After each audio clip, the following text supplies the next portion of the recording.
महाराष्ट्राच्या राजकारणात गेल्या 25 वर्षांपासून एक बंद बाटली आणि या बाटलीमध्ये एक भूत बंद आहे। उपमुख्यमंत्री अजित पवार या भूताला वारंवार बाहेर काढण्याचा प्रयत्न करत असतात। हे भूत आहे सिंचन घोटाळ्याचं।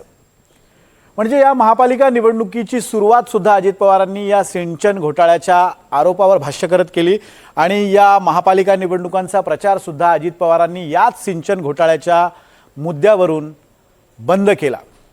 खरं तर अजित पवारांची या सिंचन घोटाळ्यावरून विकेट जाईल अशा स्वरूपाची चर्चा राजकीय वर्तुळात रंगलेली असताना अजित पवारांनी आता या सिंचन घोटाळ्याच्या आरोपाचे चेंडू विविध नेत्यांकडे आणि विविध पक्षांकडे टोलवायला सुरुवात केली आहे। नेमका हा खेळ कसा रंगला आपण पाहूयात। जलसिंचन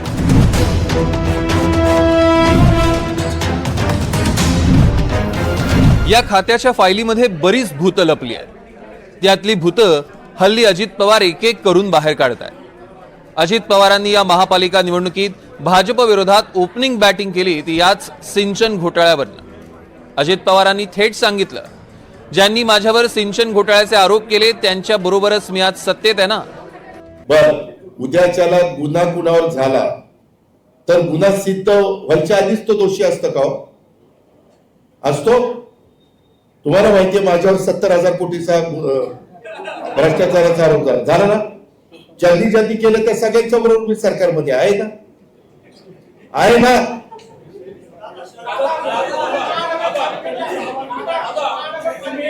अरे एकाने बोला ना, माझ्या हात जोडून मिळून यावरनं आरोप प्रत्यारोप सुरू होतेच।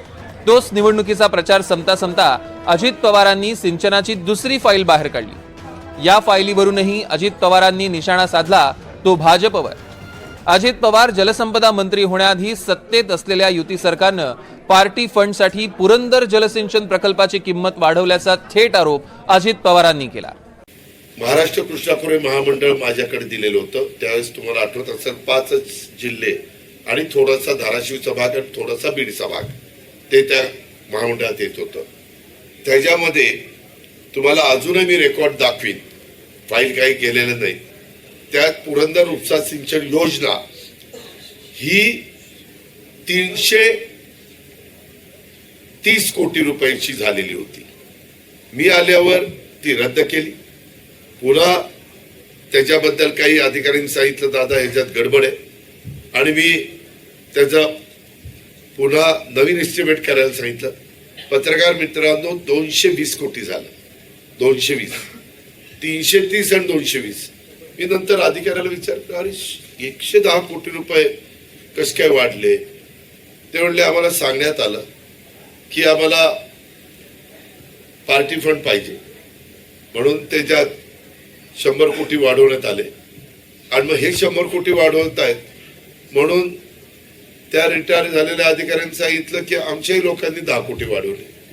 हे बघा, अशा पद्धतीने किमती वाढवणं आणि संबंधित जे काही मंत्री असतील किंवा संबंधित जो काही पक्ष असेल त्याने फंड्स गोळा करणं ही एक सामान्य बाब आहे।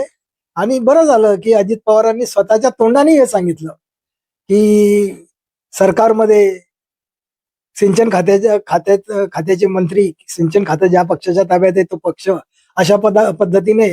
आता बघा, एका प्रोजेक्टमध्ये जर असे शेकडो कोटी खाल्ले जात असतील तर असे तर मीडियम आणि मेजर प्रोजेक्ट 200 पेक्षा जास्ती आहेत। अजित पवार ज्या काळाचा उल्लेख करतायत त्या काळात शिवसेना भाजप युतीचं सरकार होतं आणि जलसंपदा मंत्री होते एकनाथ खडसे। आता खडसे म्हणतायत अजित पवारांना आता 25 वर्षांनी आठवण झाली का? तर अजित पवारांकडे जेव्हा फाईल आली तेव्हाच अजित पवारांनी बोलायला हवं होतं असं बावनकुळे म्हणतायत। अजित दादांना 25 वर्षानंतर आता याची आठवण झाली, पण माझ्या माहितीप्रमाणे 1999ला मीच जलसंपदा मंत्री होतो। त्या कालखंडामध्ये अशा स्वरूपाचा कुठला निर्णय झाला असावा की पार्टी फंडसाठी एस्टिमेट वाढवून घ्यावं किंवा पार्टी फंडसाठी टेंडर द्यावं असं मला तरी असं आठवत नाही आहे, आणि असं होऊच शकत नाही। कारण त्या एखाद्या 100 कोटी जर वाढवायचे असतील तर ते जे एस्टिमेट कॉस्ट जे आहे आधी ते 1000 कोटी, 1200 कोटी, 500 कोटी असे असायला हवे। त्याच्यानंतर 100 कोटी वाढतील। पण जे काही आहे अजितदादांनी या ठिकाणी माहिती दिलेली आहे 25 वर्ष अजितदादांनी ही माहिती का दडवली? 25 वर्ष तुम्ही भ्रष्टाचाराला संरक्षण दिलं. 99 ते 2024 हा फार मोठा काळ आहे. 99च्या वेळी ज्यावेळी अजितदादाकडे फाईल आली तेव्हाच एखादा आरोप केला असता तर मला वाटतं की त्याला तथ्य असतं. पण आता इतक्या उशिरा हे सांगून तेव्हा अशी फाईल आली होती, त्यामध्ये असं लिहिलं होतं, जनता याला विश्वास करत नाही. अजितदादाकडून या अपेक्षा नाहीच आहे. अजितदादाकडनं अशा अपेक्षा नाही आहे जे अजितदादा बोलतात आहे. जलसिंचनाची फाईल आणि पार्टी फंड यावरून अजित पवार आणि भाजपमध्ये जुंपलेला खेळ विरोधक दुरून पाहत आहेत. काँग्रेस म्हणताय हे असं होतच असतं, फक्त चेहरे बदलतात. तर ठाकरेंची सेना म्हणते अजित पवार कोड्यात बोलू नका.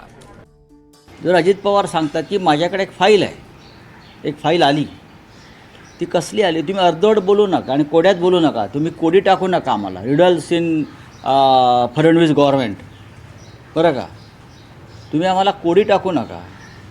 तुमच्यात हिंमत आहे तर लोकांसमोर येऊन सांगा. अजितदादांच्या काळात जे झालं ते आता पण होते आहे, ते काय होत नाही असं नाही आहे. फक्त असे चेहरे बदलले, मार्ग बदलला, टॅक्टिक्स बदलली, खाण्याची पद्धत बदलली. पूर्वी अजित पवारांच्या याच्यामध्ये मसाला जास्त होता, आता तेल जास्त आहे. अजित पवार म्हणतात या संपूर्ण व्यवहाराची फाईल आजही त्यांच्याकडे आहे. ती फाईल जर त्यावेळी बाहेर काढली असती तर राज्यात हाहाकार माजला असता. अजित पवारांनी सिंचनाच्या मुद्द्यावरच निवडणूक सुरू केली, तापवली आणि संपवली सुद्धा. या सगळ्यामध्ये अजित पवारांनी इशारे दिलेत ते भाजपला. Bureau report, NDTV Marathi, Mumbai.